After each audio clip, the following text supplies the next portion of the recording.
Lectura del libro de los Hechos de los Apóstoles. En aquellos días, Pablo y sus compañeros se hicieron a la mar en Pafos. Llegaron a Perge de Panfilia, y allí Juan Marcos los dejó y volvió a Jerusalén.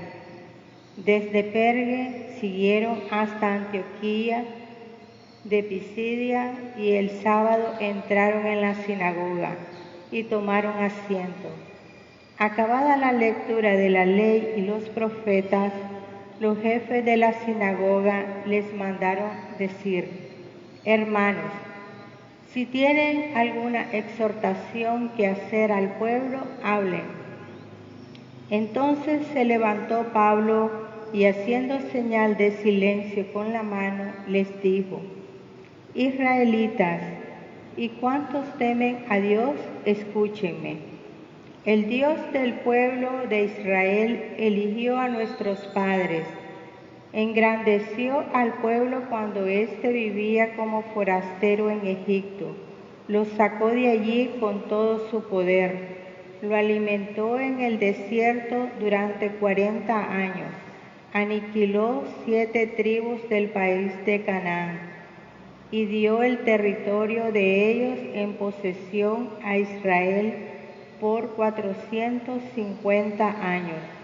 Posteriormente les dio jueces hasta el tiempo del profeta Samuel. Pidieron luego un rey, y Dios le dio a Saúl, hijo de Quis, de la tribu de Benjamín, que reinó 40 años. Después destituyó a Saúl y les dio por rey a David, de quien hizo esta alabanza: he hallado a David, hijo de Jesed, hombre según mi corazón, quien realizará todo mi designio. Del linaje de David, conforme a la promesa, Dios hizo nacer para Israel un Salvador, Jesús. Juan preparó su venida, predicando a todo el pueblo de Israel un bautismo de penitencia, y hacia el final de sus bienes uno a quien no merezco desatarle las sandalias. Palabra de Dios.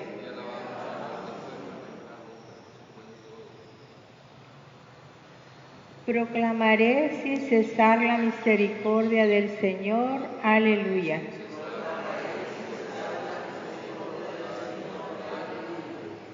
Proclamaré sin cesar la misericordia del Señor y daré a conocer que su fidelidad es eterna, pues el Señor ha dicho: mi amor es para siempre y mi lealtad más firme que los cielos.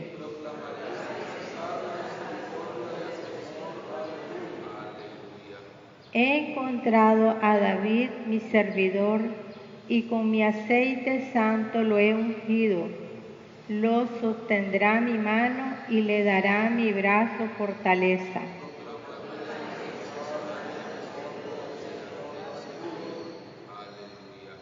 Contará con mi amor y mi lealtad, y su poder aumentará en mi nombre. Él me podrá decir: tú eres mi Padre, el Dios que me protege y me salva.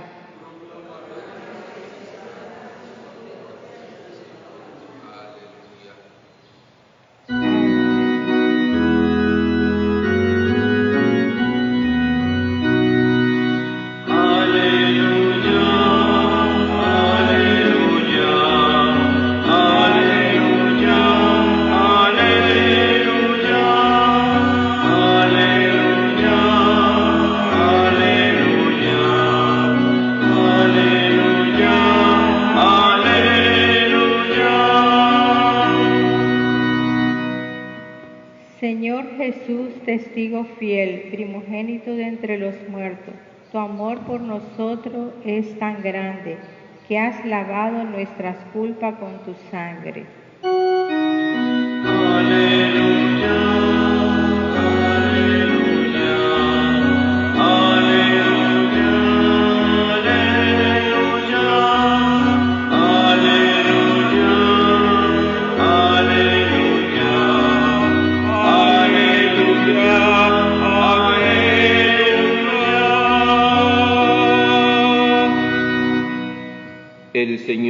esté con vosotros. Lectura del Santo Evangelio según San Juan.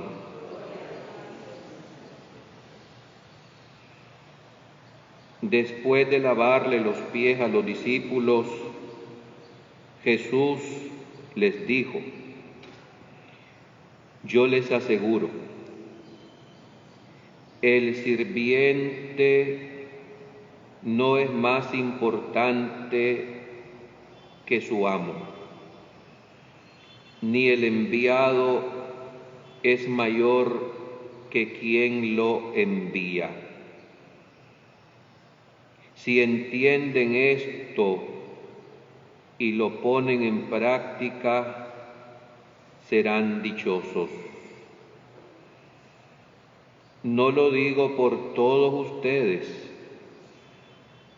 porque yo sé a quién he escogido. Pero esto es para que se cumpla la escritura que dice: el que comparte mi pan me ha traicionado.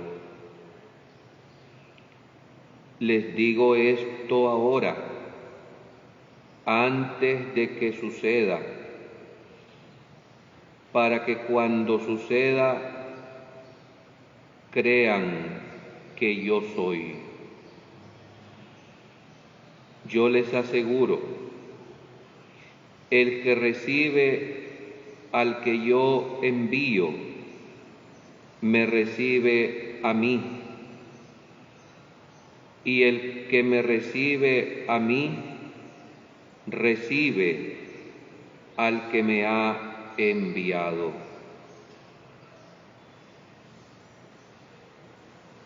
Palabra del Señor. Por este santo evangelio se borren nuestros pecados.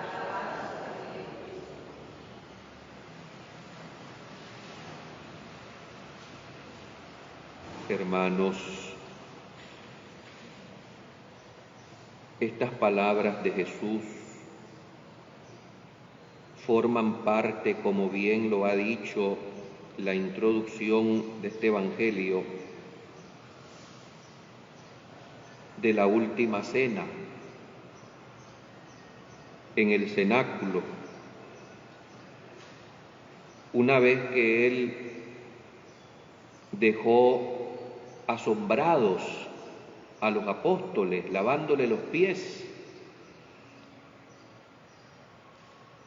oficio propio de esclavos del tiempo de Jesús. Cuando se llegaba de visita a una casa de aquel tiempo, los pies generalmente iban sucios, porque no existían asfalto, ni adoquines, ni nada parecido. Las calles eran empedradas a lo sumo.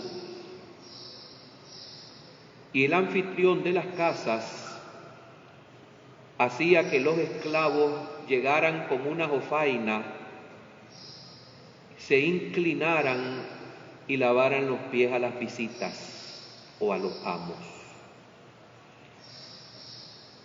Pues bien, Jesús quiso realizar este oficio. Y es impresionante, y no pasará nunca de moda, la fuerza de la enseñanza del que, siendo Señor y Maestro, como le llamamos, y Él mismo lo dice, y tienen razón porque lo soy, asume el oficio, el trabajo de un esclavo. Esto pone una lección entre tantas, lo que significa ser el más importante en la comunidad, en la parroquia, en la familia y en cualquier grupo humano. A todos nos gusta ser notados, Nos gusta ser el primero, el más importante. Pero aplicamos esa importancia según las enseñanzas del mundo, con los beneficios que nosotros vemos como un espejismo que nos trae como un embudo que lo ponemos a nuestro favor, la parte ancha que nos beneficia. Así decimos, lo ancho para mí porque soy el más importante, y lo angosto para los demás porque son mis súbditos o son menos que yo. Este esquema está completamente al revés, al contrario de la lección que nos viene a dar el Señor de señores, aquel que sin dejar de ser Dios se anonadó a sí mismo, es decir, voluntariamente, por amor, tomó la condición de siervo, de esclavo, pasó por uno de tantos, y tal fue su kénosis, su rebajamiento, que quiso ser contado entre los bandidos y los malhechores, abrazando la cruz, muerte afrentosa, vergonzosa de su tiempo, suplicio que solamente se le aplicaba a la delincuencia y al hampa de ese contexto histórico. Jesús sabe perfectamente que su señorío se levanta, se impone, no por lo que se tiene, no por las cosas que uno va alcanzando, de las cuales es administrador en este mundo. Él sabe que es el Señor y el Maestro por su ser. Miren ustedes cómo comienza la enseñanza. El siervo o el sirviente no es más importante que su amo. Las cosas las pone claras. No está empujando a rebelión, a revolución, a desorden, no. ¿Cuándo es que el sirviente se hace como su amo? ¿O el enviado como el que lo envía? Cuando cumple sus responsabilidades, cuando es una persona honesta, cuando es una persona cabal. No se trata pues que nosotros nos estemos serruchando el piso, socavándonos unos a otros para hacer que el otro fracase, para hacer que el otro sucumba y que yo me ponga en lugar de él.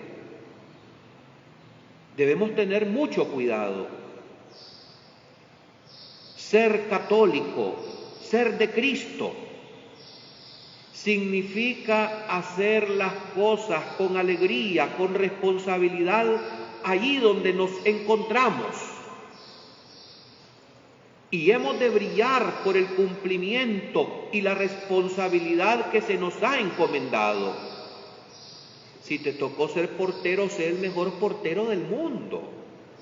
Si te tocó ser jardinero, cumpla su trabajo, su tarea como jardinero, esmerándose en el jardín para que las flores se noten hermosas y aquello esté limpio. Si usted ha sido puesto como gerente de una empresa, nótese que es el mejor gerente, no porque pone diferencias, sino porque es el que sirve mejor en esa empresa. Esto es ser verdaderamente cumplidor de la voluntad de Dios.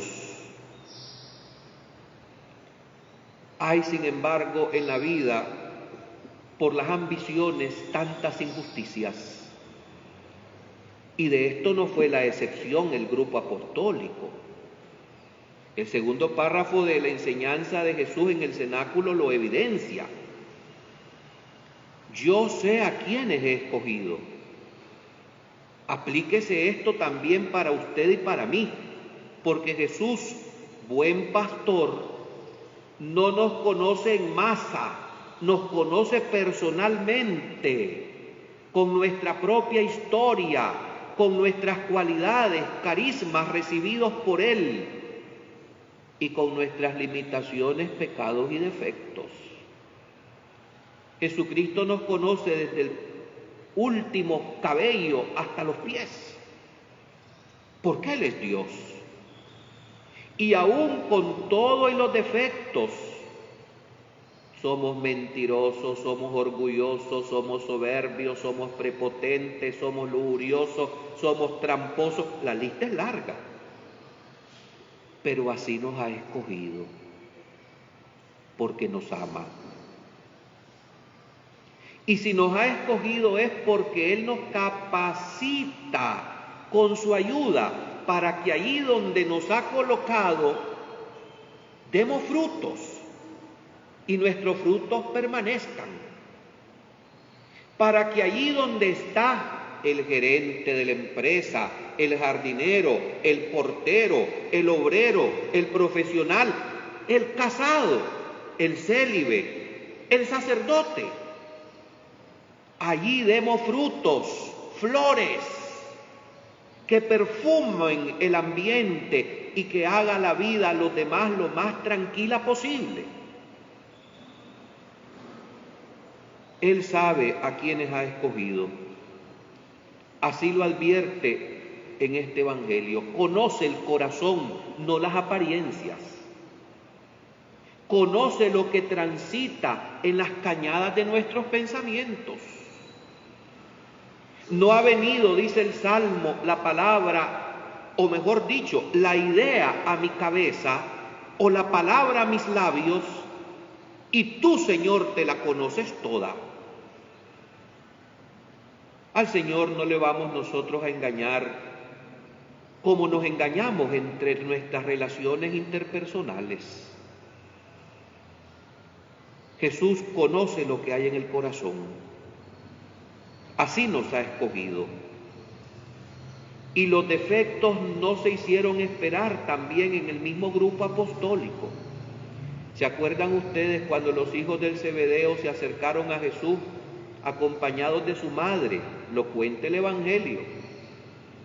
Y la mamá, como toda mamá normal que quiere el éxito, el progreso, lo mejor para sus hijos, le dijo a Jesús: Señor, te quiero pedir un favor. ¿Qué quieres?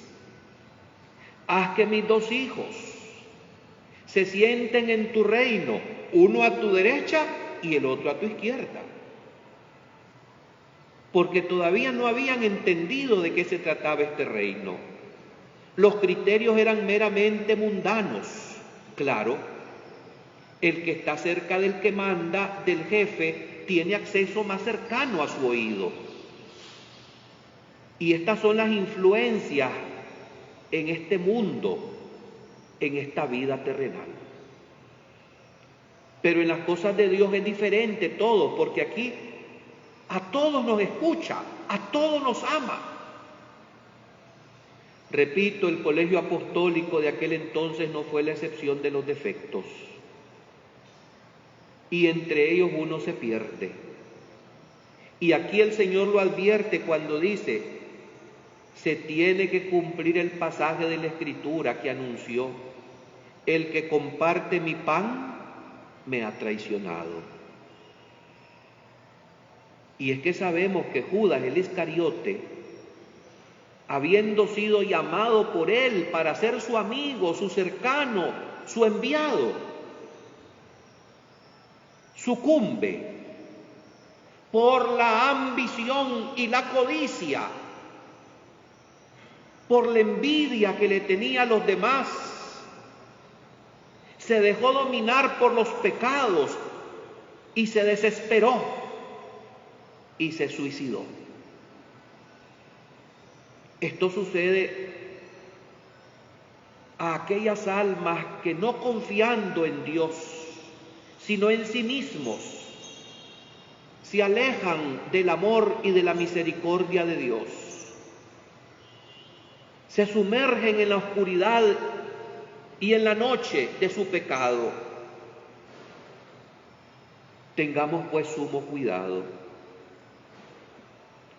Por último, el Evangelio de hoy anuncia que quien recibe a los que Él envía, lo recibe a Él.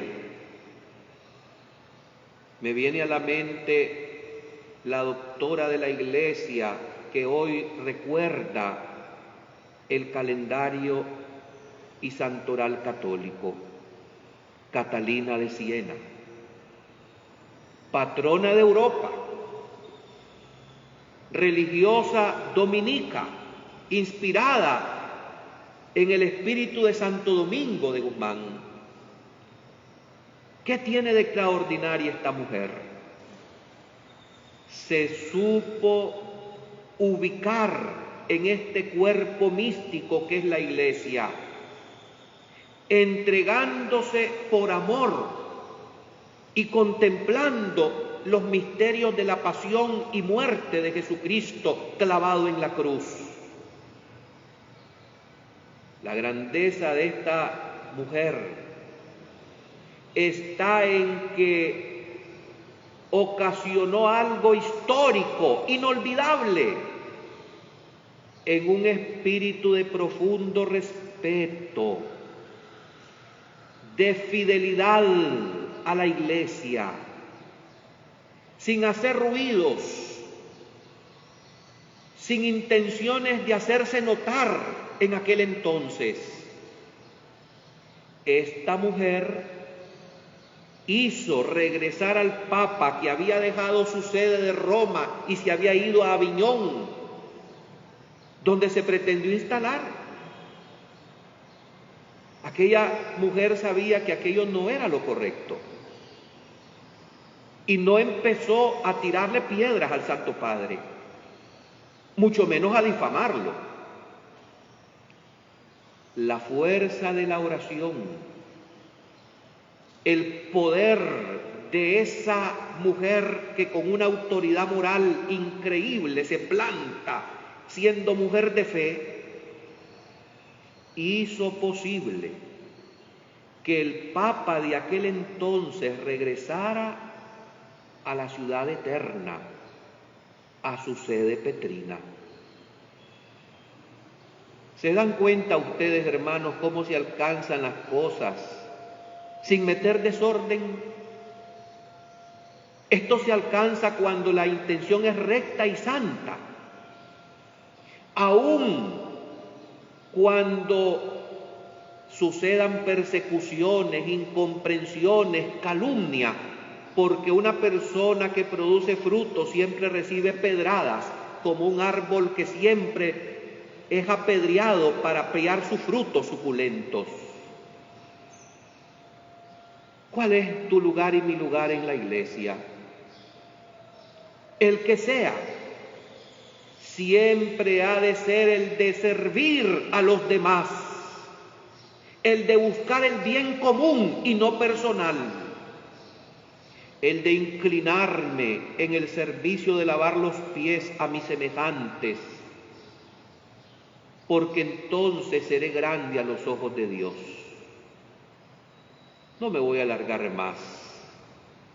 Únicamente quiero decir algo que les confieso que a veces me cuesta entender, o mejor dicho, vivir. Uno es importante, no por el cargo que uno ostenta en este mundo. Uno es grande, no por la ropa, los zapatos o el modelo de vehículo o de celular que en este tiempo puedas portar en tus manos. Uno es grande por lo que es y no por lo que tiene. Cuando la persona es educada, es exquisita, es respetuosa, cuando la persona sabe tratar con finura incluso a subordinados, esa persona se hace gigante, se hace grande.